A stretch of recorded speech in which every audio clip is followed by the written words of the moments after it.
Voilà, bonsoir tout le monde. Alors, je suis ravie de vous accueillir ici ce soir. Et puis, dans ce début de sommet, est-ce que vous êtes nouveau, est-ce que vous venez d'arriver sur ce sommet ou est-ce que vous avez déjà suivi en octobre dernier? C'est la première fois pour moi. Ok, la première fois. Ok. Et qu'est-ce qui t'amène, Coralie, du coup, dans ce sommet? Raconte-nous un peu. Alors, c'est une amie qui m'a parlé de l'association Stidois et il y avait un flyer justement sur cette conférence, entre guillemets. Et ça m'a intéressée parce que je pense que souvent, nous, en tant que parents ou en tant qu'enseignants, on passe à côté de beaucoup de choses et j'aurais voulu en savoir plus, en fait. Ok, très bien. Ben, merci d'être là. Corinne, normalement, si tu dois pouvoir mettre ton micro, puisque Coralie est arrivée, je pense que c'est que le. Il est. Ouais. Ah oui, c'est bizarre. On voit qu'il disparaît, il reparaît. Ça doit être un réglage de ton côté, bizarrement, je sais pas. Oui, alors je précise au passage, juste pour corriger que les Six Doigts de la Main, c'est pas une association, c'est une entreprise. J'ai Une pas les entreprise, subventions, pardon. malheureusement. Les associations, elles sont subventionnées. Je ne le suis pas. Voilà, c'est quand même un point intéressant. C'est vrai, quand on travaille sur ce genre de sujet, on a souvent tendance à penser qu'on a des associations parce qu'il y en a beaucoup, mais c'est pas mon cas. Euh, D'accord. et donc, Ah, ça y est, je pense que je peux parler, non? ah, ça Pardon. y est. Bonjour Corinne. Ah, je suis désolée. Je te coupe. Pas de problème. Ravi que ça marche.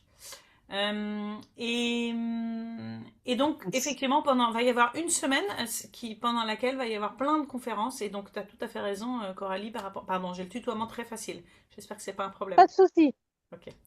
Une semaine pendant laquelle il va y avoir différentes interventions donc de personnes qui sont très différentes. C'est ça qui m'intéresse aussi en fait quand j'ai organisé le sommet. Moi, ce que je veux, c'est qu'on puisse voir les choses sous des angles différents. Et donc, ça permet aussi de mieux comprendre le phénomène en le prenant sous des angles différents et puis en voyant aussi à quel point, ben, justement, le harcèlement scolaire, ça a différentes dimensions, il y a des cas différents et puis il y a des causes différentes et différents acteurs et on peut le prendre plus tôt parce que en fait plus je creuse le sujet et plus ce qui paraît évident c'est que c'est juste un symptôme à un endroit quoi et que donc quand on cherche à lutter contre le harcèlement scolaire en ne faisant que entre guillemets parce que j'ai bien conscience que beaucoup de gens font ce qu'ils peuvent mais en réagissant à une situation de harcèlement à cet endroit-là en fait on résout pas pour autant le problème systémique qui est autour. Je vais donner un exemple concret. Je suis en train de préparer l'édition prochaine. Alors du coup, en ce moment, je suis dans pas mal de sujets qui vont venir, et en particulier la justice restaurative, parce que c'est la première intervention que j'ai déjà enregistrée pour le prochain sommet qui aura lieu début octobre. Et un des exemples, et alors dans les systèmes restauratifs, il parle beaucoup du principe de la norme. Et donc l'exemple que me donnait Max Chung Ming dans l'enregistrement qu'on a fait ensemble, c'est qu'il disait, bah, si par exemple tu as une situation de harcèlement parce que y en a un qui s'en prend à celui qui est homosexuel et que effectivement il est harcelé pour ça, bah, on peut travailler sur cette situation. Mais si on ne change pas la norme du système qui fait que tous ceux qui sont autour, ben, finalement, ça leur paraît assez normal, justement, au sens de la norme, de laisser faire les moqueries autour de ce principe-là, ben, on aura beau résoudre cette question-là, soit qu'on les remet dans le groupe, on reste avec le même problème systémique. Et donc, il y a vraiment une dimension globale à prendre en compte. C'est d'ailleurs pour ça qu'on évolue aussi sur le développement des compétences psychosociales, etc. C'est que c'est pas seulement une situation à régler, c'est vraiment tout un système à faire évoluer. En tout cas c'est ce que je cherche à apporter et à transmettre le plus possible. Voilà. Pardon, je parle facilement beaucoup, donc n'hésitez pas à poser des questions. Pas de souci. Ah, moi, je veux bien partager maintenant que mon micro fonctionne. Donc, moi, j'accompagne les jeunes dans leur orientation. Et actuellement, j'ai une jeune qui a été harcelée pendant 3 ans. Ça laisse des séquelles. C'est Ouais. compliqué. Voilà, donc, et puis toujours passionnée par ce sujet parce que finalement, On a toujours des enfants qui ont été, enfin moi j'en ai un qui a été concerné aussi. Donc je trouve que c'est toujours très riche de pouvoir échanger sur ce sujet. Donc merci Coralie en tous les cas pour ton initiative. Ouais, avec grand plaisir. Et tu vois ce que tu dis sur la jeune que tu accompagnes et pour qui ça laisse des séquelles, ça me fait penser à une intervention qui sera diffusée le dernier jour. Donc, pour ceux qui viennent d'arriver, je rappelle le fonctionnement du sommet, c'est que il y a beaucoup d'interventions. Et donc, chaque jour, j'en mets des nouvelles en ligne et elles sont accessibles pendant 48 heures. Donc, chaque jour, il y a un axe différent de la façon de voir le harcèlement. Et donc le premier jour, je mets les conférences qui concernent cet axe-là et elles sont disponibles pendant 48 heures. Donc c'est de 10 heures du matin à 10 heures, 48 heures plus tard. Mais le lendemain, j'en mets d'autres en ligne, etc. Donc du coup, le premier jour, on n'en a que les premières qui sont en ligne. Mais le deuxième jour, on a celles du deuxième jour et celles du premier qui le sont toujours, etc. Et puis donc le dernier jour, du coup, je dis que les dates du sommet, c'est jusqu'au 31 parce que le 31 est le jour où je mets les dernières en ligne. Mais en fait, elles sont encore là pendant 48 heures. Et donc le dernier jour, le jour 7, il y a justement des interventions autour du fait de mesurer les conséquences à long terme. Et il y a en particulier le témoignage de Noémie Agrohan qui parle, c'est assez marquant son histoire parce qu'elle a été harcelée pendant toutes ces années de collège. Et en fait, elle s'est complètement blindée pendant ces années de collège et en montrant rien à sa famille, etc. Et c'est après coup, quand elle s'est retrouvée dans un environnement où enfin elle s'est sortie de là, que ça a été finalement le plus entre guillemets difficile pour elle parce que alors bah, elle s'est retrouvée à quitter sa carapace et là hyper difficile de faire face au quotidien, les émotions qui remontaient, elle est passée par une phase de dépression, etc. Donc ça a été vraiment compliqué après coup en fait. Et ça on ne le mesure pas toujours. Donc Oui, c'est même à 40 ans, hein, j'interviens, je ne coupe personne. Moi, j'ai été harcelée aussi au collège. Donc, je me suis fait une carapace, pareil, en étant gothique, ce qui n'a pas arrangé les choses. Au contraire, parce que je me suis excentrée du groupe, de la meute. Donc, c'est encore pire. Et encore maintenant, des fois, il m'arrive de me réveiller en disant, oh non, il y a école. Oh non, il y a école. Et je suis suivie par un psychologue pour ça. Et du coup, ça m'a déclenché un trouble de l'anxiété généralisée. Voilà. Donc, c'est effectivement, ce n'est pas à prendre à la légère. C'était des mots, je te tire les cheveux, tu fais des sacrifices rituels, ce genre de choses, des mots anodins qui paraissent anodins, mais qui font beaucoup de mal. Et même à l'âge adulte, je m'en rappelle encore et ils me font encore souffrir. Mhm. Et est-ce que Voilà. tu le sens aussi au niveau du coup de l'environnement professionnel? Tu as du mal également ou pas? Eh bien, c'est une bonne question puisque je ne suis pas professionnalisée. J'ai arrêté à 16 ans quand j'ai pu quitter l'école parce que j'ai fait une phobie scolaire, évidemment. Bien sûr. Tout s'enchaîne, tout s'enchaîne terriblement et j'ai eu mon bac à 34 ans. J'en ai 39 aujourd'hui et je vais reprendre mes études en BTS SP3S. Ouais, félicitations. Mais merci, merci beaucoup. Et jusqu'ici, j'ai eu beaucoup de mal avec le milieu du travail parce que justement, je retrouvais ces effets de meute, ces effets de cancanerie, de méchanceté gratuite, de moquerie. Bah, Et bien sûr. ça me rappelait ma jeunesse. Donc, c'était très dur. Voilà ce que je voulais dire pour vous tous. On s'en sort un petit à petit, mais avec de l'aide d'un psychologue, ça peut aider aussi. Oui, Voilà. forcément. Ouais, ouais, très bien. Et tu as des messages d'encouragement dans le chat là. Oui, Bravo je vous Coralie, quelle remercie tous. force. Je vous remercie toutes et tous. Il en faut de la force et surtout pour mes enfants. Parce que je veux pas qu'ils subissent ça, justement. C'est pour ça aussi que je suis là. Ouais, très bien. Voilà. Et Lynn témoigne aussi que les séquelles sont tenaces et que c'est bien Mm. de les enrayer le plus rapidement possible. Alors, c'est justement ça, en fait. L'idée de ce sommet, pour moi, c'était parce que souvent, on se forme sur un sujet quand on en souffre, en fait. Quand on veut plus vivre quelque chose et du coup, on fait la démarche de prendre, parce que se former sur un sujet, quel qu'il soit, ça demande du temps et de l'énergie. Et donc, souvent, on trouve en soi-même les ressources de temps et d'énergie parce qu'on souffre de la situation et qu'on veut en sortir. Et en fait, moi, j'avais envie de transmettre le plus largement possible certains principes qui facilitent les choses quand ça se présente pour enrayer aussi les choses avant. Parce que je me suis rendu compte qu'il y a des situations qui pourraient, et beaucoup de personnes qui travaillent dans le domaine du harcèlement scolaire le vivent, c'est-à-dire qu'il y a des situations qui pourraient être enrayées relativement rapidement, et sauf que comme on ne sait pas bien comment réagir au début, ben, peu à peu ça se cristallise et après ça devient de plus en plus difficile de changer les choses. Et donc c'est vraiment, j'invite tous les parents qui le peuvent et tous les professionnels qui travaillent en milieu scolaire ou à l'extérieur évidemment, mais à vraiment se poser la question avant de si jamais quelque chose se présentait, comment je réagirais, en particulier parce qu'on a tendance à réagir de façon maladroite. Donc ça, c'est par exemple quelque chose qu'on va voir avec Emmanuel Piquet qui va nous parler de ce que les adultes font qui parfois aggravent les situations.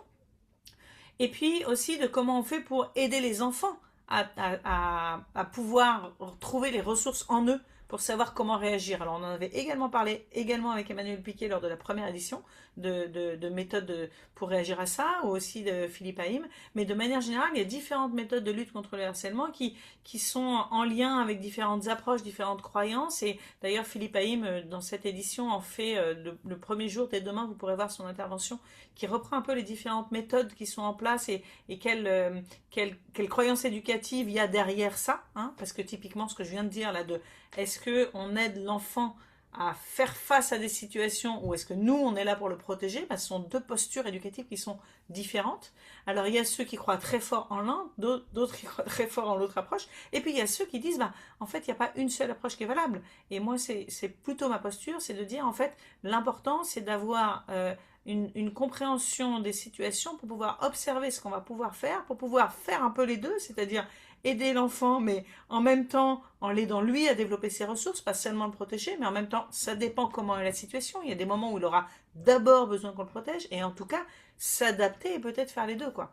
Donc, c'est vraiment important pour moi, je crois, de se poser toutes ces questions-là suffisamment tôt pour ne pas ensuite avoir des difficultés dans nos réactions qui sont dues au fait que tout simplement ben, on est nous-mêmes envahis par nos émotions. Et donc c'est beaucoup plus Mm. difficile de réagir calmement et de façon posée. C'est exact. Ouais. Voilà. Est-ce que parmi les gens qui sont là ce soir, est-ce que certains d'entre vous travaillent en établissement scolaire ou est-ce que vous êtes venus en tant que parents? Je suis aussi curieuse de savoir ce qui vous amène. Parents, Parents, ouais, Coralie. Parents, dit Adeline aussi. Ouais. Et en tant que parent, est-ce que vous êtes là parce que vous avez l'impression que vos enfants sont effectivement dans des situations de harcèlement scolaire ou en ont vécu? Ou est-ce que vous anticipez? Est-ce que c'est quelque chose qui vous fait peur? Est-ce que c'est à cause de l'actualité qui en parle de plus en plus? Est-ce que vous avez l'impression que c'est un phénomène qui est nouveau? alors c'est pas un phénomène nouveau pour moi, C'est sûr. je commence, et je suis là parce que, vu mon vécu, j'ai peur que ça se reproduise. Et je ne veux pas reproduire ce que ma mère a reproduit, elle. L'effet de protection, l'effet de globe, Hmm, cette espèce d'effet de globe de protection des autres, et ça renforce l'image que l'autre est méchant, est négatif. hmm. Et c'est pour ça qu'il faut être pondéré, et justement, je ne veux pas, fait, j'en ferai des erreurs, mais le moins possible. Bien sûr.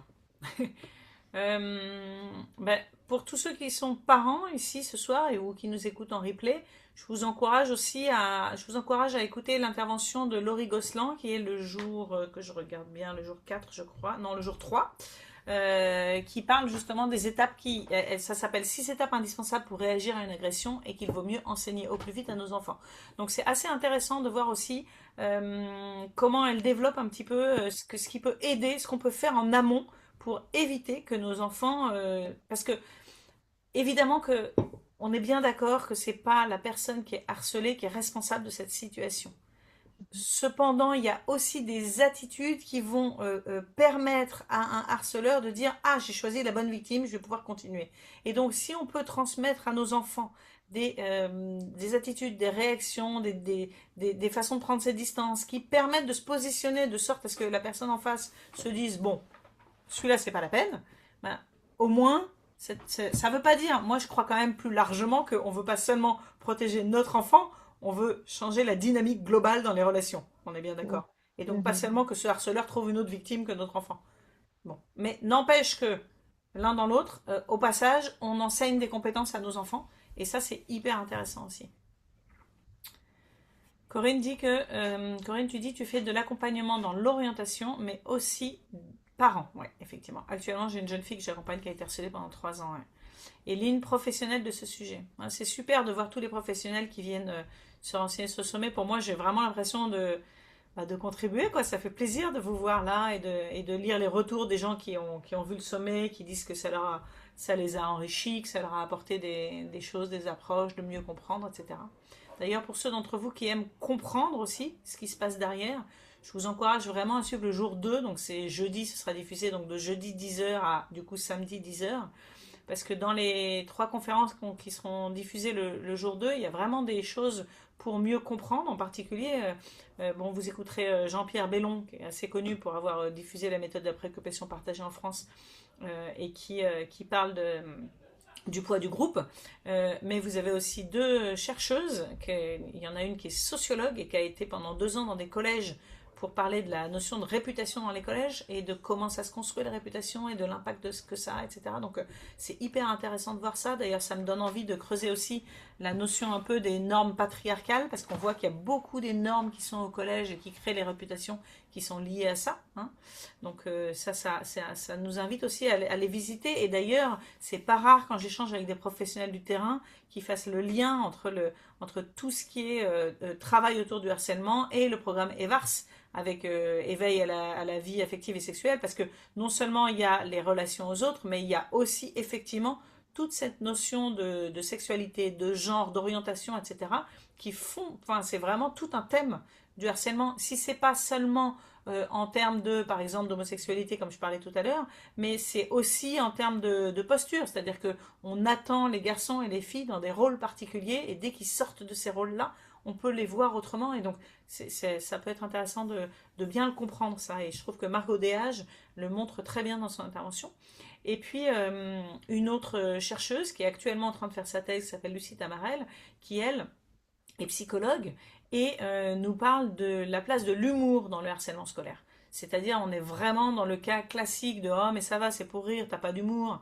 Voilà. Et ça, c'est quelque chose qui est tellement présent dans nos cours de récré que ça vaut le coup de se pencher aussi là-dessus et de bien comprendre cette chose-là. Et par exemple, je vais vous donner un exemple concret de ce que ça peut donner, du coup, de se sensibiliser à ces choses-là grâce à des événements comme ce sommet, il y en a d'autres. Hein. C'est que moi, par exemple, je me rends compte que j'ai développé peu à peu une sensibilité que peut-être j'avais déjà un peu, mais que j'avais pas autant.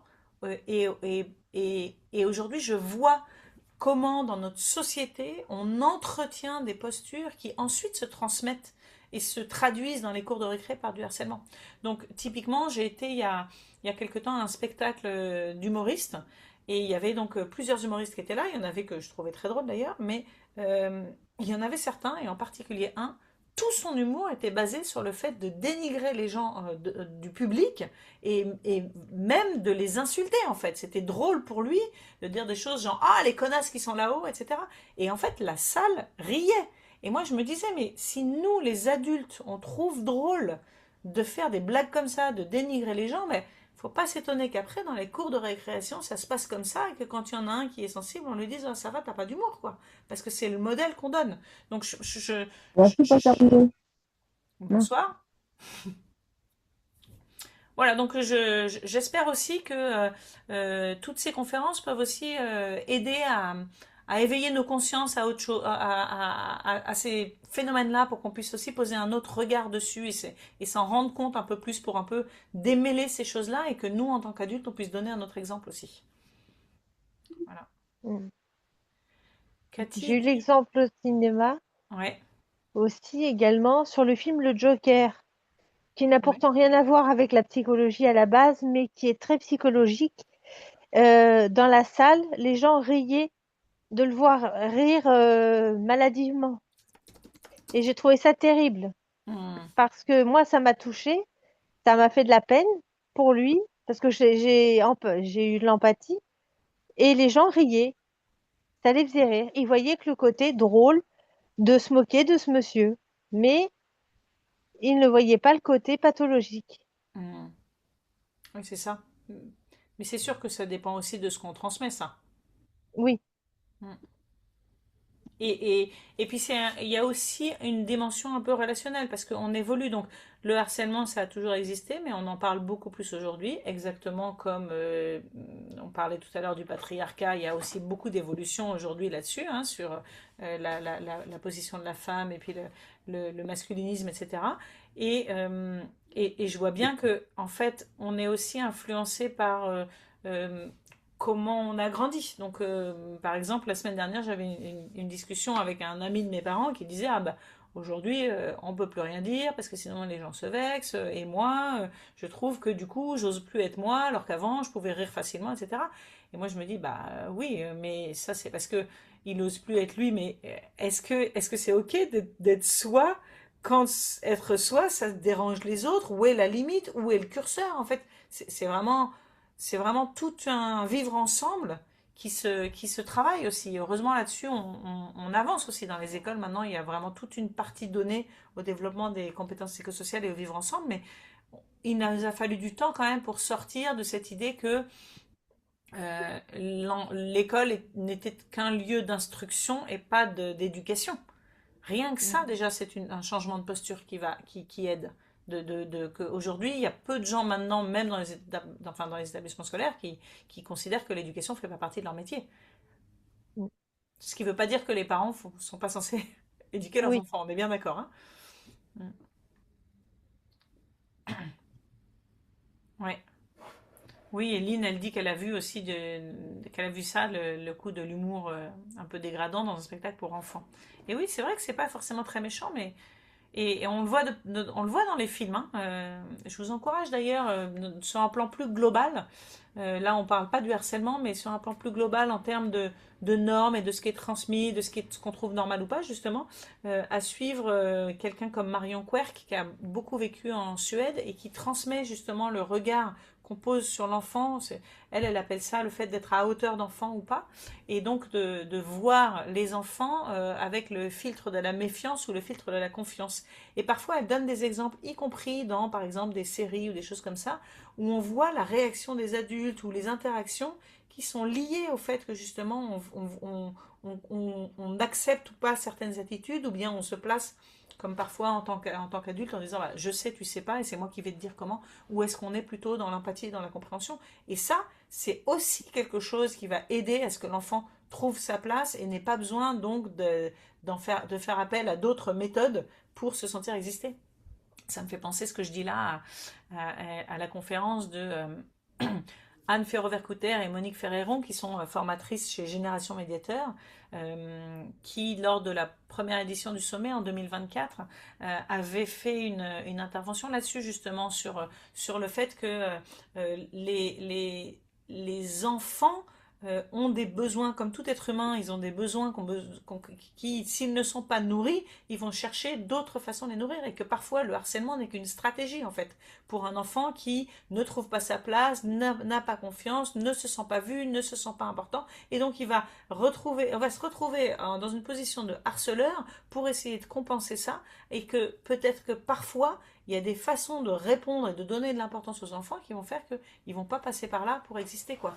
Et donc, je vous encourage à les écouter. Alors, du coup, le thème dans la deuxième édition euh, n'est pas le même, mais ces deux intervenantes dont je viens de vous parler, Anne Ferrover-Couter et Monique Ferreiron, elles interviennent dans ce deuxième sommet. Donc, vous les verrez le jour 5. Elles interviennent pour nous raconter comment fonctionne la médiation par les pairs dans les établissements scolaires. Quel est le principe de la médiation par les pairs et comment ça fonctionne? Et en quoi c'est une méthode de lutte ou plutôt de prévention du harcèlement scolaire, parce que justement ça travaille sur le vivre ensemble en amont pour désamorcer des situations qui pourraient, et puis pour différencier aussi les conflits des situations de harcèlement. Parce que parfois on voit aussi ça, des parents qui relate une situation qui a été une situation de souffrance scolaire, hein, clairement, quelque chose qu'ont pu subir leur enfant qui n'est absolument pas acceptable, et qui du coup parle tout de suite de harcèlement scolaire, là où dans le harcèlement il y a quand même une question de répétition et il peut y avoir des conflits, voire des agressions qui ne sont pas du harcèlement. Donc c'est aussi intéressant de voir comment on peut réagir selon les cas. Voilà. Je ne sais pas si ça c'est une question que vous avez parfois de réussir à distinguer un peu les situations. Mais voilà, enfin le jour 5 c'est vraiment, d'ailleurs ça s'appelle prévenir efficacement, c'est l'axe du jour 5. C'est vraiment comment on crée une ambiance qui est différente dans un établissement, évidemment dans un établissement, mais dans la société, hein. On a aussi François Cribier qui nous parle des cercles restauratifs, donc c'est vraiment l'idée de, on a une communauté, on apprend à vivre ensemble, et donc on apprend la paix plutôt que de seulement réagir quand il y a un problème. Mhm.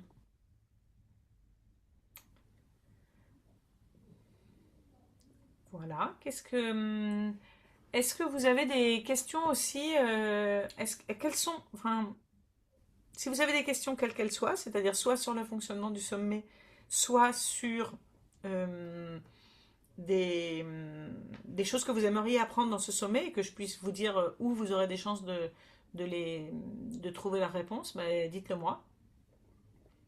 Moi, je suis curieuse d'avoir des livres, parce que je suis très branchée livres, comme vous le voyez derrière moi, et je comprends beaucoup plus facilement en lisant.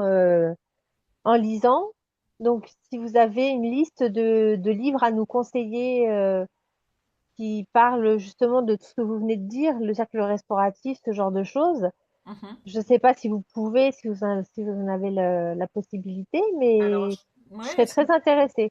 ouais, c'est une question intéressante. Alors, j'ai pas créé une liste de livres. En revanche, à chaque fois que j'interviewe un, un intervenant qui a écrit des livres, par exemple, demain, là, quand vous verrez l'interview de Philippe Haïm, il a écrit un Mhm, livre qui est vraiment très bien pour faire face au harcèlement scolaire.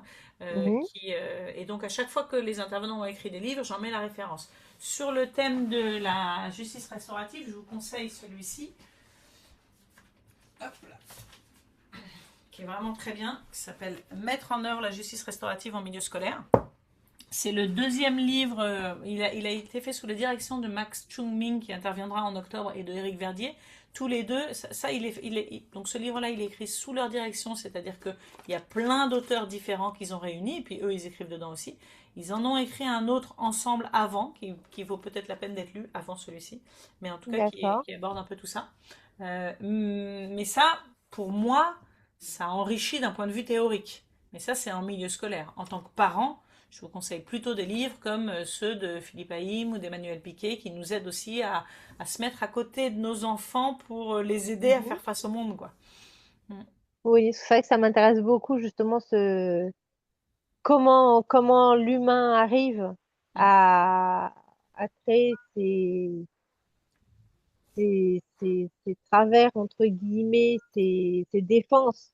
Mm. Comme vous disiez, le harceleur, il a déjà lui quelque chose, il comble quelque chose. Donc, et le harcelé va combler ça par une autre façon défensive, entre guillemets, Ouais. qui n'est pas forcément la bonne. Et ça crée un cercle vicieux qui est très dur à briser.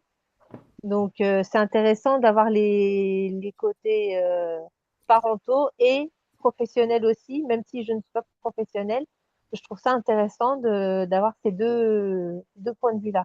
Ouais, tout à fait. Et puis vous avez un livre qui sort demain de Catherine Verdier. Elle intervient le jour 5 sur la méthode des 3 E, qui s'appelle Harceler, harceleur, sortir du cercle vicieux.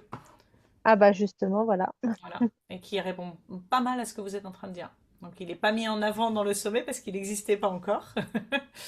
Mais c'est justement son intervention dans la première édition du sommet qui l'a poussé à publier ce livre-là. D'accord. Ouais. Donc voilà, Catherine Verdier, elle s'appelle.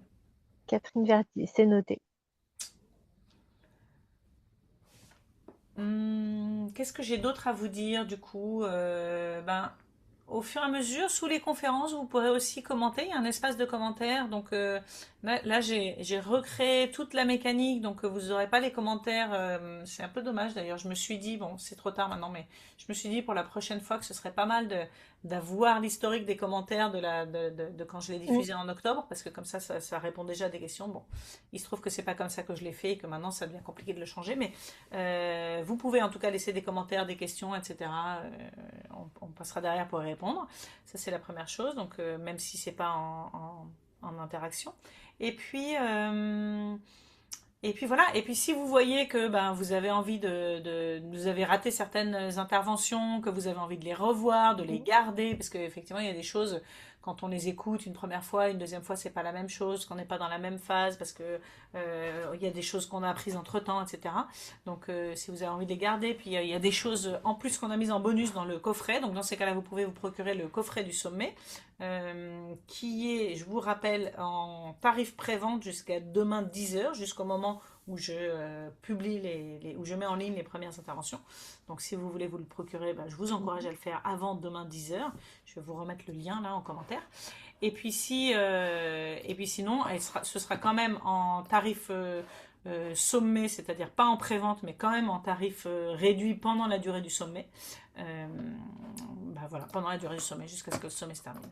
Donc, je vous D'accord. encourage vraiment, enfin, franchement, bon, évidemment, je vends mon truc, mais également, c'est vraiment plein de valeurs. Je vous ai mis en lien le lien Merci. vers le coffret prévente. Euh, c'est c'est vraiment un prix accessible par rapport à tout ce qu'il y a là-dedans. Et c'est vraiment chouette de voir les retours que j'ai sur les gens qui suivent. Aujourd'hui encore, par exemple, j'ai échangé avec quelqu'un de la direction départementale, de la direction diocésaine en enseignement catholique et qui me disait qu'il continuait à voir les conférences des sommets parce qu'ils se sont achetés les deux coffrets et que ça les aidait vachement et qu'ils allaient s'en servir aussi pour transmettre dans les établissements parce qu'elle est référente harcèlement au niveau du diocèse, la personne avec qui je parlais, et que ça va l'aider à transmettre aussi. Donc voilà, il y a vraiment des ressources assez uniques. Mm. Assez réunis aussi. C'est-à-dire que je pense que là où ce sommet il est intéressant pour tous ceux qui arrivent pour la première fois et ceux qui l'ont déjà vu ou qui ont déjà vu des bouts, n'hésitez pas à commenter en commentaire aussi ce que vous en avez pensé, hein, est-ce que ça vous a apporté ou même à l'audio. Mais je pense que ce qui est assez unique, c'est le fait de réunir comme ça des spécialistes qui ont différents angles, soit qui sont spécialistes théoriques, soit qui sont du terrain, puisque donc le jour 6 par exemple, on s'inspire du terrain, et donc là il y a des gens qui sont CPE en collège par exemple, et qui racontent comment ils mettent en place, et ce qu'ils font au quotidien, etc. Donc il y a vraiment il y a vraiment d'abord des rôles qui sont différents, et puis des angles de vue qui sont différents, et donc c'est vraiment ça l'idée, c'est d'avoir une vision un peu globale, et pas de se dire, bah voilà, moi je crois en ça, et c'est tout, et je vais faire que comme ça parce que pour moi c'est la richesse il y a quand même beaucoup de gens déjà qui ont travaillé sur le sujet du harcèlement scolaire et donc c'est intéressant de piocher à différents endroits pour s'inspirer de méthodes qui peuvent se complémenter quoi. Voilà. Lynn, tu disais que tu étais professionnelle sur le sujet, c'est ça? Hmm. Bonsoir. Oui, oui, je suis coach anti-harcèlement scolaire et Ok. du coup, j'accompagne des enfants, Ok. une enfant en ce moment à sortir du harcèlement scolaire. Et enfin, c'est assez fou. Même elles ont 8 ans. C'est assez fou comme les enfants peuvent être manipulateurs. Alors, je sais que la petite qui harcèle, elle a certainement une famille pas facile. Enfin, le grand frère a été un peu évincé de l'école.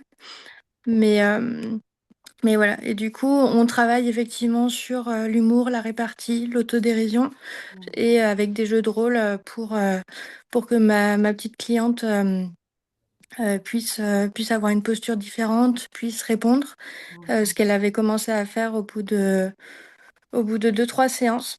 Mhm. Avant, elle avait ça plutôt en tête, et puis, enfin, au bout d'un moment, elle nous disait, ah mince, j'aurais pu dire ça, j'aurais pu dire ça.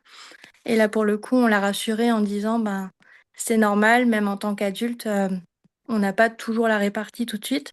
Et pourtant, elle a une répartie assez folle au départ. Enfin, même à 8 ans, elle a pu... Justement, on a utilisé le jeu de l'idiot Ok. de Philippe Philippe Haïm, Haïm, ouais. qui consiste à ce que l'enfant harcelé, à ce que le client dise au professionnel, t'es un idiot. Et donc, nous, en tant que professionnels, en tant qu'adultes, on va montrer comment on va se défendre. D'abord, non, mais c'est pas vrai. Non, pourquoi tu dis ça? Et donc, en fait, l'enfant va continuer d'alimenter ça en disant, si, si, t'es un idiot, t'es un idiot. Et donc, nous, on continue. Ça, c'est la première phase où, euh, où on analyse ensuite, OK, comment est-ce que tu t'es senti en tant que harceleur? Comment est-ce que moi j'ai réagi? Comment est-ce que ça s'est passé? Et après, on change. Euh, et là, en fait, le but, c'est de répondre, ah bon? Ah d'accord. OK. Et en fait, de valider ce que le harceleur dit. Je suis désolée, je suis un peu bizarre avec le téléphone. Et donc là, on voit vraiment l'importance de la posture de l'enfant harcelé, euh, qui va, euh, qui va avoir beaucoup moins qui va avoir, où le harceleur va avoir beaucoup moins de prise, en fait. Hmm. Parce que si l'enfant reste complètement respectueux, si l'enfant s'intéresse même, ou fait en tout cas semblant de s'intéresser à ce que le harceleur dit, bah il devient ennuyeux en fait Hmm. pour le harceleur. Alors après, ma petite cliente, elle a réussi à faire ça, et du coup, l'autre est un peu partie, mais là, elle est dans la phase de j'y vais plus fort. Ouais. C'est ce qu'il Parce dit, que hein, Philippe.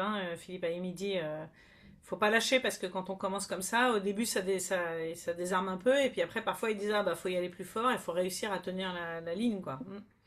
c'est ça. Et là, la petite, enfin, elles ont 8 ans, vraiment, mais enfin, j'hallucine assez de la manipulation possible, même à cet âge-là. La petite harceleuse, là maintenant, elle monte de plus en plus les autres enfants contre ma cliente. Elle leur a offert des colliers d'amitié. Eh oui. Voilà. Elle a, qu'est-ce qu'elle fait encore? Enfin, oui, elle dit aux autres de souffler, de dire dégage à ma petite cliente. Donc, voilà, là, on est dans la phase de OK, il faut vraiment tenir et on continue de travailler avec des jeux de rôle et pour qu'elle change sa posture. Ouais. Donc, voilà. Bah, chapeau pour ce On est, travail. Ouais. C'est pas simple, hein, mais bravo pour ça. Et c'est vrai que non. c'est ce côté isolement. Il semblerait qu'en fait, au fur et à mesure, plus on parle du harcèlement, ça c'est quelque chose que j'ai appris récemment et donc on n'en parle pas encore dans le sommet, mais peut-être que je vais essayer de trouver un intervenant là-dessus, peut-être pour la prochaine fois, parce que euh, comme on parle de plus en plus de harcèlement scolaire dans les établissements, et c'est très bien, il y a plein de choses qui sont mises en place, etc. Il y a des choses qui sont désamorcées. Mais du coup, il y a aussi beaucoup plus de sensibilité des adultes qui fait que les cas les plus évidents sont moins faciles à mettre en place. Et que donc il y a une forme de harcèlement qui se développe plus que les autres maintenant, c'est celle où en fait on isole quelqu'un. Et donc il n'y a pas forcément de méchanceté exprimée et donc c'est difficile pour les adultes de dire bah non ça se fait pas, mais c'est bah on parle mais on lui parle pas à elle, on la choisit pas etc. Et donc cette forme d'harcèlement sous l'angle de l'exclusion sociale est quelque chose qu'on voit de qui prend de plus en plus de place dans toutes les situations de harcèlement et c'est vraiment compliqué de réagir à ça, donc c'est là que effectivement c'est aussi intéressant de voir comment les enfants peuvent vivre ça et réagir autrement. Ouais, surtout que là, l'école, enfin la maman, avant de venir me voir, bien sûr, elle a essayé pas mal de choses et elle a envoyé plein de mails pour parler des faits, en fait, de ce qui arrivait à sa fille, du fait que, elle ait eu plusieurs fois des croche-pieds, que l'autre petite a essayé de la faire tomber. Mais là, pour le coup, cette école, la direction ne voit pas grand-chose, Mm. voire même, attendez, je vais juste, voilà, faire tenir correctement. Et du coup, Et du coup, dans cette école, alors la directrice, la maîtresse disait, bah non, nous, on ne voit pas grand-chose. Ok. Et en plus, après, elles ont été vues par quand même la référente harcèlement scolaire de cette école privée, qui a conclu que la petite harceleuse était la plus à plaindre. Oui, oui. Ce qui peut, entre parenthèses, ce qui peut être le cas indépendamment de cette situation. Oui, Parce qu'on ne sait pas ce que vit cette petite. Souvent, les boucs émissaires se deviennent harcelés ou harceleurs, hein. oui, Ce qui ne change pas le fait que dans ces cas-là, elles sont toutes les deux boucs émissaires. Ouais. oui, ça on est d'accord, mais du coup, rien n'a été vraiment mis en place. Enfin, Ouais, c'est ça. et donc là, on doit expliquer à l'enfant que bon, ben, on va pas trop pouvoir compter sur les adultes de l'école pour la protéger. Voilà. Enfin, voilà, ça peut être une expérience qui est vécue. Là, je pense qu'on va. Enfin, j'avais pas conseillé jusqu'à présent de porter plainte ou d'envoyer un message au rectorat, mais je pense que c'est ce qu'on va faire, même si je sais pas si ça change grand-chose. Alors, j'avoue que je suis assez ignorante sur à quel point ça. Je pense que toutes ces choses-là, c'est toujours pareil, ça dépend. C'est comme les réactions des établissements. Ça dépend énormément de qui on a en face de soi, des établissements, etc.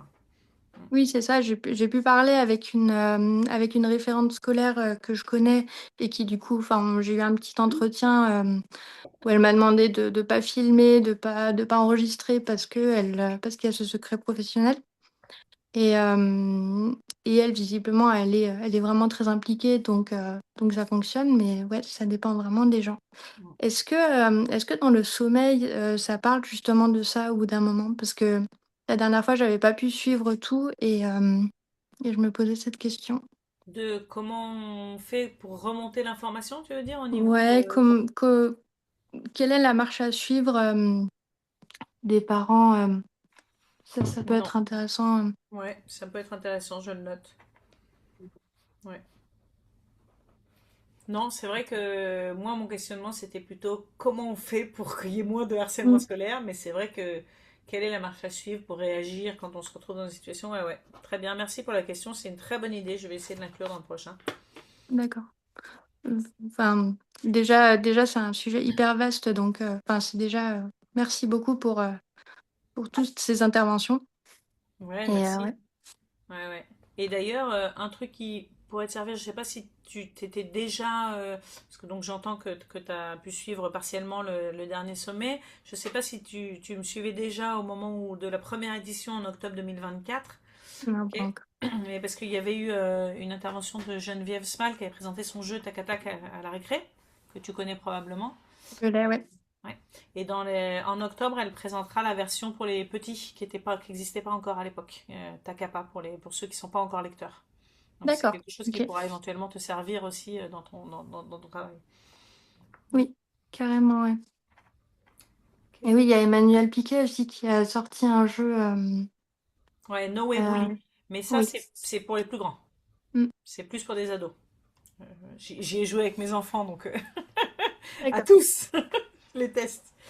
Et il est très bien, hein, très intéressant. En plus, on peut y jouer en groupe, etc. Donc c'est pas le même type de jeu, mais il est plus pour les ados. Et Après, sinon, vous pouvez nous redire le nom du jeu, s'il vous plaît, pour les adolescents, parce que j'ai un ouais, garçon de 12 ans qui est très fermé et qui a du mal à s'affirmer. ouais, No Way Bully. C'est un mot c'est en anglais. D'accord. Ok, Je c'est vais taper noté. aussi. Merci beaucoup. Non, de rien. Paf. Mais ouais, tac à tac, en plus, enfin, même si c'est un sujet hyper sérieux et enfin, moi-même j'ai été harcelée enfin, je crois toute ma scolarité, donc bah en fait, pendant les séances, il y a quand même moyen de rire. Enfin, on rigole beaucoup Hmm. avec cette petite et du coup, voilà, ça permet aussi de dédramatiser et de changer un peu de regard, de voir que les parents, que les adultes sont avec l'enfant. Ouais, complètement. Et Ouais. ouais, Ça tac à prouve que tac. vous pouvez, et ça prouve qu'on peut s'en sortir, puisque vous avez trouvé ce métier qui aide à votre tour les enfants harcelés. Je trouve ça admirable. Et j'aimerais vraiment qu'il y ait quelqu'un comme ça dans notre école parce que notre école est très à l'ancienne. Et j'admire beaucoup votre travail et je vous dis bravo pour cette aide que vous apportez à cette petite fille. Merci. Et oui, mais Lynn, si j'ai bien compris, tu travailles pas en établissement scolaire, c'est du privé. Non, Ah, c'est Et du oui, privé. privé. C'est mais du oui, C'est du privé, pardon. privé. mais oui, ce genre Pardon. de Oui, métier, hein, c'est... et oui, non, c'est du privé. J'ai eu quelques contacts avec une psychologue scolaire, par exemple, mais c'est, enfin, je sais pas ce que tu en penses, Coralie, mais c'est tellement fermé. En tout cas, dans mon secteur, Oui, moi il y a aussi. Ouais. vraiment, ils ont le droit de faire intervenir telle personne, telle personne, telle personne, et c'est tout, en fait. Ouais, alors Donc, après, il y a Oui, quand oui. même des choses qui évoluent parce que, par exemple, typiquement dans l'approche d'Emmanuel Piquet, ben, il y a des ateliers de résistance qui se créent dans certains établissements scolaires où il faut intervenir, etc. J'aurai quelqu'un à ce sujet là dans la prochaine édition. Donc, il y a des Ah, choses qui super. rentrent en établissement, mais c'est vraiment, ça dépend des établissements et de leur approche, en fait, vraiment. Ouais. Parce que Mm. ça reste beaucoup plus ponctuel. En fait, tant qu'on n'a pas un saut clair éducation nationale, on rentre pas, quoi. Enfin, ou du moins, c'est difficile, hein. Mm. Ouais, et puis Emmanuelle Piquet, elle est là depuis 15 ans, si je me trompe pas, Ouais, ou ouais, tout à presque. fait. Donc, elle a enfin pu. Ouais, c'est Pardon. ça. Mm, mm. Tout à fait. Tout à fait. Bon, mais moi, mais ce que tout ça, j'espère. ça devrait être vu par les adultes également, parce que ça guérit un peu l'enfant intérieur Mm, et ça guérit beaucoup de choses. Et je vous en remercie parce que ça donne un nom, ça met un nom, ça met des faits sur le harcèlement. Et je trouve que ça soulage beaucoup mm. Oui, on a l'impression d'être enfin entendu, peut-être. et compris. Voilà, oui. Mm. Ouais, je comprends. Ouais. Et ça, c'est un des points importants aussi, le fait d'être entendu et compris. Et c'est marrant ce que tu dis là, ça me fait penser à justement, il y a une des interventions là dans ce sommet de Julie Davila qui est CPE en collège. Elle dit que quand elle reçoit des parents, elle parle de la relation entre, elle fait attention à veiller à mettre en place une bonne relation avec les parents parce que justement on peut être partenaire. Et un des trucs qu'elle dit, c'est que parfois elle demande aux parents quelle est leur histoire avec l'école. Parce qu'elle dit en Oui, fait l'histoire des parents avec l'école influence la façon dont ils vont réagir aussi quand il se passe des choses avec leur enfant. Et on peut pas passer outre ça en fait. On a aussi c'est aussi intéressant de comprendre ça pour mieux les accompagner là-dedans également quoi. oui, c'est un combat, hein, c'est un combat quand on a été soi-même harcelé ou bousculé très fortement. C'est très difficile d'envoyer son enfant à l'école. Pour moi, ça a été un déchirement Ouais. et ça a été d'autant plus difficile de les autonomiser sur l'école. Et effectivement, faut du temps et faut prendre sur soi et travailler sur soi Mm. pour ne pas transmettre et pas faire ce cercle vicieux du harcèlement aussi de ce côté-là. Tout à fait. Voilà, qu'est-ce que j'ai d'autre à vous dire? Un point dont on n'a pas encore parlé, c'est le cyberharcèlement. Alors le cyberharcèlement, c'est une caisse de résonance du harcèlement, hein. Il y a rarement du cyberharcèlement sans qu'il y ait du harcèlement à côté. Euh, Et comme ça fait peur, on est beaucoup de parents à du coup se méfier des réseaux sociaux, etc. Et je dis pas qu'on a tort, hein, on a tout à fait raison de s'en méfier. Mais alors vous allez avoir demain une conférence de... Attendez, je vais couper le son là de Sabrina. Voilà. On a une conférence de Béatrice Caméraire, qui est journaliste scientifique et qui va vraiment chercher des données pour répondre à des questions ou des idées que les gens se font et pour voir quelle est la part de vérité là-dedans.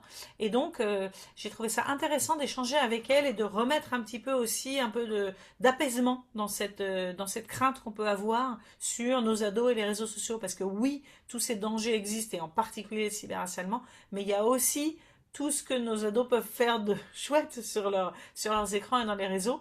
Alors, je reste un peu anti-écran, moi, personnellement, mais j'aime bien aussi son approche qui aide à pas diaboliser complètement et qui permet aussi d'apaiser un peu cette peur qui peut nous faire agir. En fait, c'est pareil, quand on a peur, on a raison d'avoir peur, c'est bien, ça nous permet de mettre des choses en place pour prévenir certaines situations, mais parfois ça nous fait agir de façon un petit peu illogique, et c'est bien de remettre les choses là où elles sont, quoi. Donc voilà. Ouais, merci Sue, elle dit merci de l'investissement et du temps que je prends à l'organiser à chaque fois. Ouais.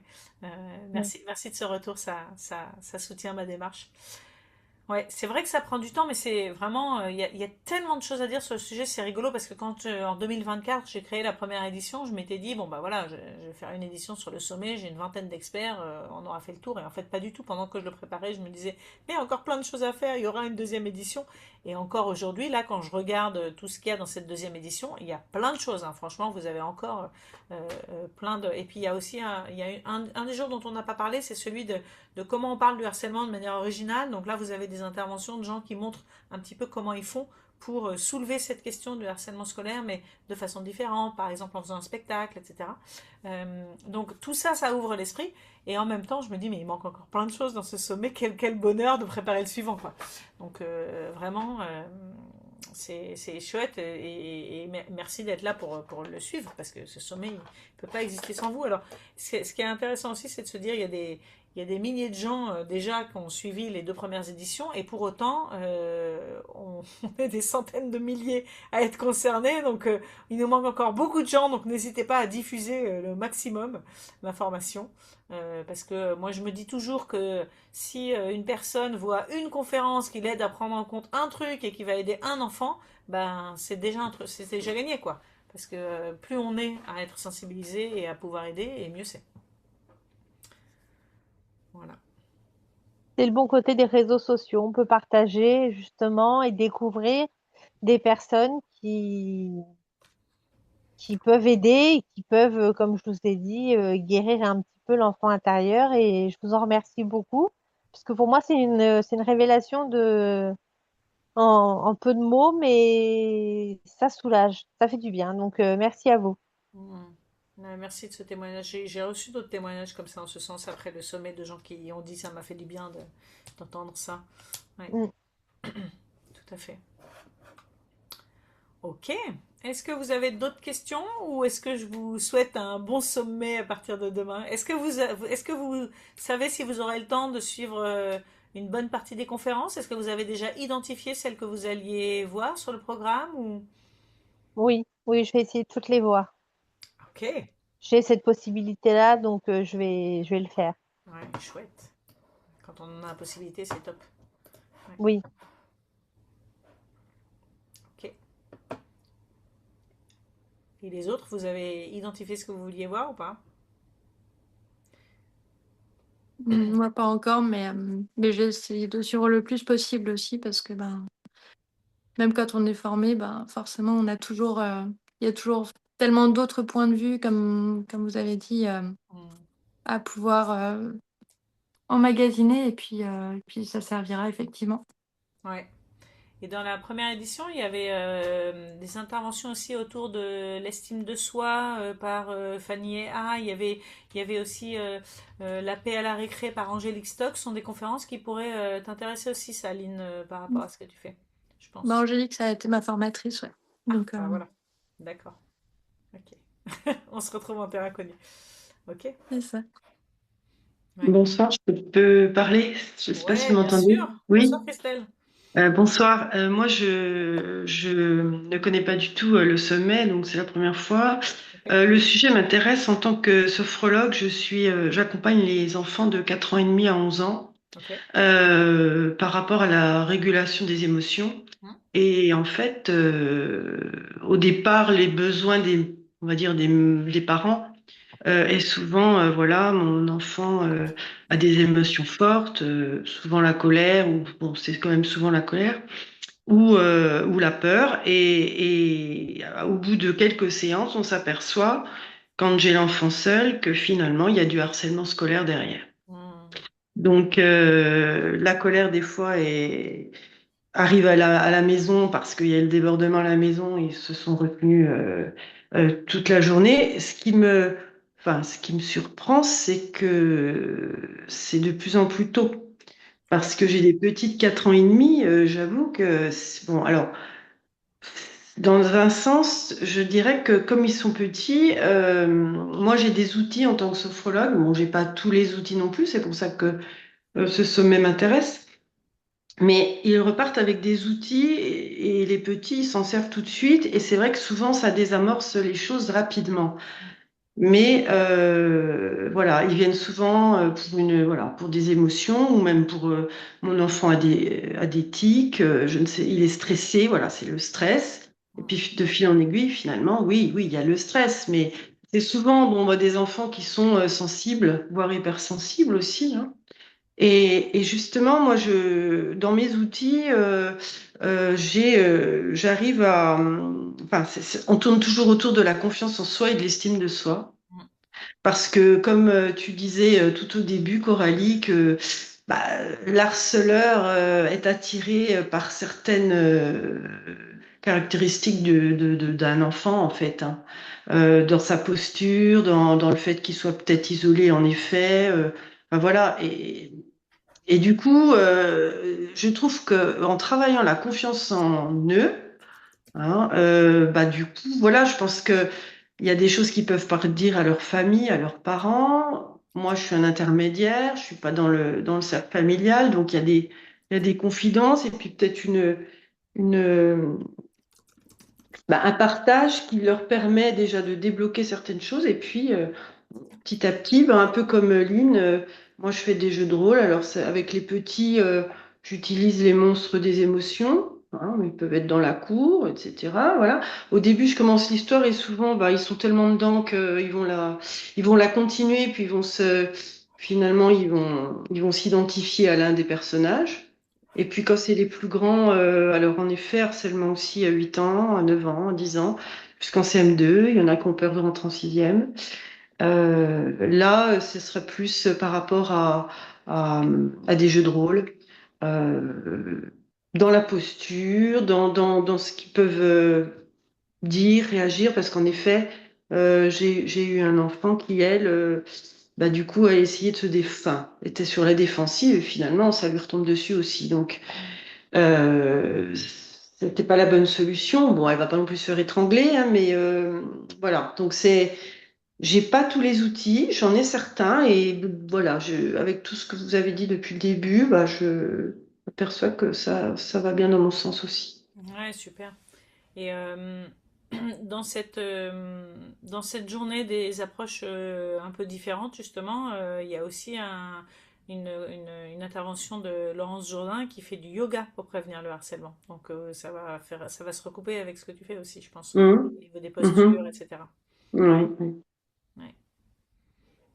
Nous, les outils, il y a quand même la respiration, il y a de l'imaginaire, il y a faire sa bulle, se sentir fort. Enfin voilà, c'est vraiment, c'est des intentions, comme je crois que tu en as parlé, c'est faire ressurgir leurs propres ressources parce qu'ils en ont quand même, Ouais. hein. Et il n'y a pas la confiance et l'estime de soi. Enfin, je travaille aussi avec des adultes, mais on est toujours quand même autour de ça, hein, Ah oui. quel que soit l'âge, hein.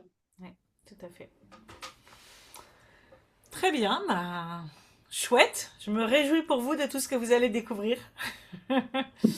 Donc le principe, c'est que tous les matins, je vous envoie un mail pour vous présenter les trois conférences du jour. Enfin, les trois, en fait, tous les jours, il y en a trois, sauf le jour du milieu où le jour où on parle des initiatives originales, il y en a six parce qu'elles sont plus courtes. Et puis, mais de toute façon, tout est centralisé depuis la salle du sommet. Donc, le lien à garder vraiment, c'est celui de la salle du sommet. À chaque fois que vous allez dedans, vous pouvez aller directement sur les autres interventions, revenir, etc. Naviguer à partir de là.